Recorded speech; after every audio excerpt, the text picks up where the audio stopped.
શહેરના લીંબડી ચોક વિસ્તારમાં ગેરકાયદે ચાલતી બેકરી પર નગરપાલિકાની ટીમે તપાસ હાથ ધરી। સેનેટરી ઇન્સ્પેક્ટર અને તેમની ટીમે તપાસ દરમિયાન જાણ્યું કે રહેણાંક મકાનમાં કોઈપણ પ્રકારના પરવાના વિના બેકરી ચાલી રહી હતી। આ બેકરી પાસે ઉત્પાદન, ખોરાક અને ઔષધ નિયમન, ગુમાસ્તા ધારાના પરવાના ન હતા અને બ્રેડ તથા ટોસ્ટ માર્કા વિનાના વેચાતા હતા।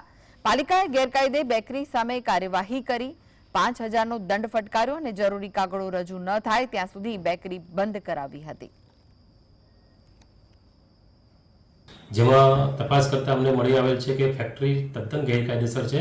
એક રહેઠાણ મકાનની અંદર કોઈપણ પ્રકારના પરવાના વગર ના ફૂડ એન્ડ ડ્રગ્સ કે ના નગરપાલિકાનું કોઈ લાયસન્સ એમની પાસે ધરાવે છે।